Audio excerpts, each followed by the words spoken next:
लद्दाख की सियासत, माहिर माहौलियात और तालीम, तीनों महाजों पर बरसों से खामोशी से काम करने वाले सोनम वांगचुक आज जेल की सलाखों के पीछे हैं। इनकी अहलिया गीतांजलि आंगमो पहली बार खुलकर कह रही हैं कि मेरे शौहर एक सियासी कैदी हैं।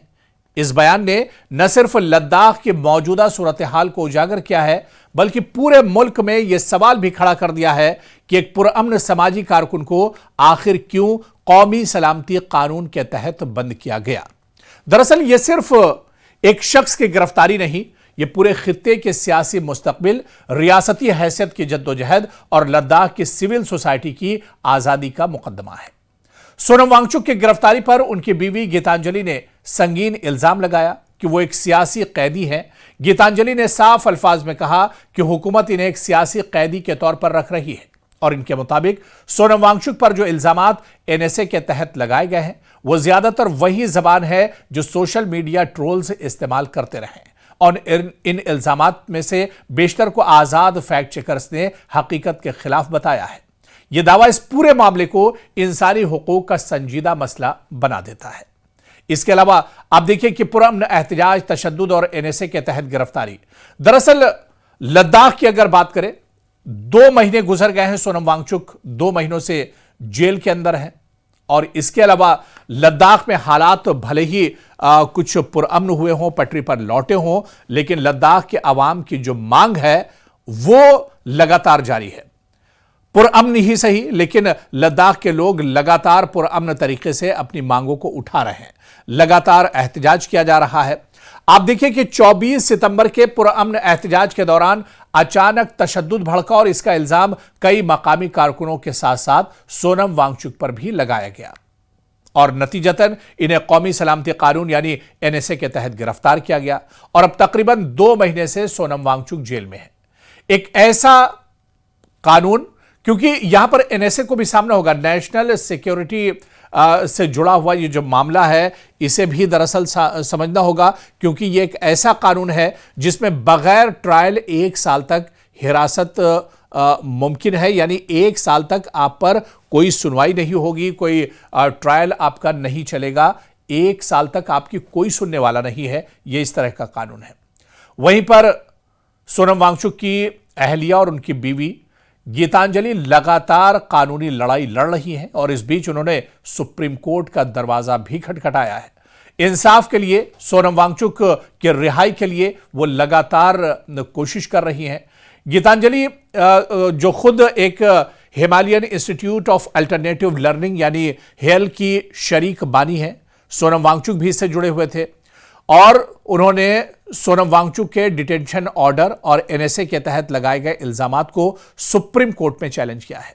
इनके मुताबिक यह गिरफ्तारी बेबुनियाद है, यह गिरफ्तारी सियासी है और यह गिरफ्तारी अवामी जद्दोजहद को दबाने की कोशिश है और इसी गिरफ्तारी को लेकर सोनम वांगचुक की अहलिया लगातार कोशिश कर रही हैं। लगातार वो एक तरह से संपर्क में बनी हुई है और लगातार वो कानूनी हर पहलू पर गौर फिक्र कर रही हैं और कानून के मुताबिक वो इस पूरे मामले को हल करने की कोशिश कर रही हैं। आप देखिए कि लद्दाख की जमीनी जो हालात हैं इस पर भी सोनम वांगचुक की अहलिया का कहना है कि लद्दाख में आज भी हालात नॉर्मल नहीं हैं। 24 सितंबर के बाद जब हालात अचानक खराब हुए थे उसके बाद धीरे धीरे हालात पटरी पर जरूर लौटे, लेकिन अंदरूनी अगर कैफियत की बात की जाए, लोगों के दिलों की अगर बात की जाए, लोग आखिर क्या चाहते हैं लद्दाख के, तो ऐसे में आप देखिए कि लद्दाख के हालात आज भी नॉर्मल नहीं है। गीतांजलि ने एक मर्तबा कहा कि वो खुद डर की वजह से लद्दाख वापस नहीं जा रही हैं।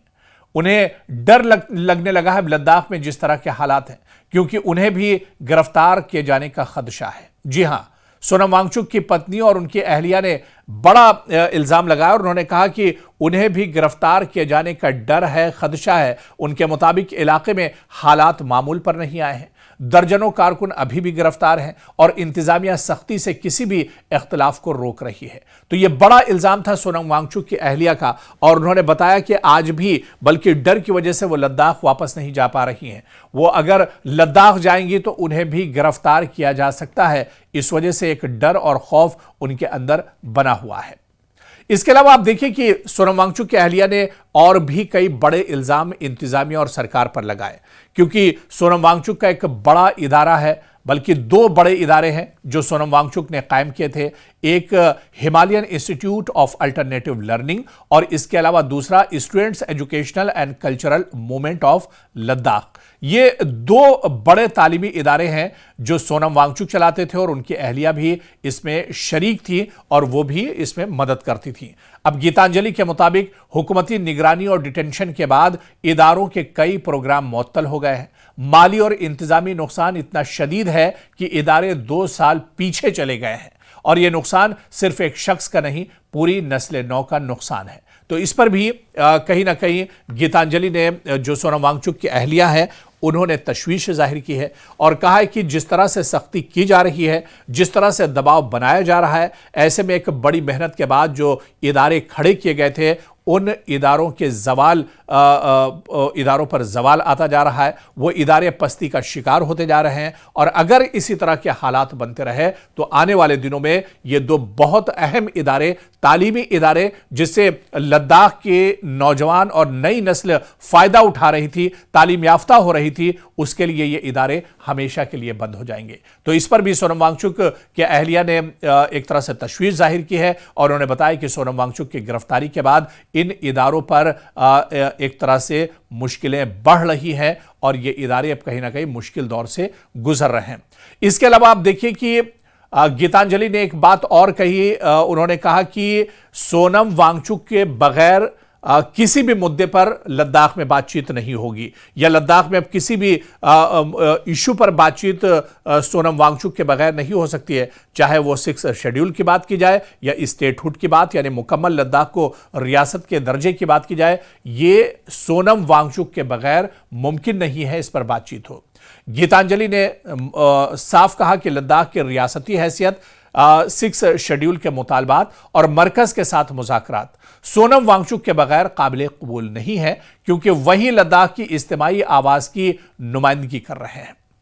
तो कहीं ना कहीं सोनम वांगचुक को लेकर गीतांजलि कानूनी लड़ाई जरूर लड़ रही है, लेकिन वो ये भी मानती है कि सोनम वांगचुक के बगैर लद्दाख की यह लड़ाई एक तरह से अधूरी है। गीतांजलि ने यह भी कहा कि सोनम जेल में जिस्मानी और जहनी मुश्किलात से गुजर रहे हैं, खानदान मुसलसल परेशानी में है, मगर वो पुरुम्मीद है कि इंसाफ मिलेगा, हालात बदलेंगे, अच्छे दिन आएंगे और वो पुरुम्मीद है कि आने वाले दिनों में उन्होंने इंसाफ का दरवाज़ा खटखटाया है, उन्होंने सुप्रीम कोर्ट का दरवाज़ा खटखटाया है। इस वजह से वो पुरुम्मीद है कि इंसाफ इस मामले में ज़रूर मिलेगा, देर से ही सही, लेकिन इंसाफ ज़रूर मिलेगा। अब बड़ा सवाल ये उठता है कि क्या यह लद्दाख की आवाज़ को दबाने की कोशिश है? सोनम वांगचुक की गिरफ्तारी और उनकी अहलिया के बयानात एक बड़े सवाल की तरफ इशारा करते हैं। क्या लद्दाख की रियासती जद्दोजहद और अवामी मुतालबात को दबाने के लिए एक गैर मुतनाज़ा, माहौल दोस्त और साइंसी सोच रखने वाले शख्स को निशाना बनाया जा रहा है? यह सवाल बहुत अहम है और कहीं ना कहीं अब लगातार यह देखना बहुत अहम होगा कि आने वाले दिनों में अदालत का रुख क्या कुछ रहता है सोनम वांगचुक के मामले में। क्या उन्हें इंसाफ मिलेगी? क्या लद्दाख में हालात एक बार फिर से पटरी पर लौट कर आएंगे?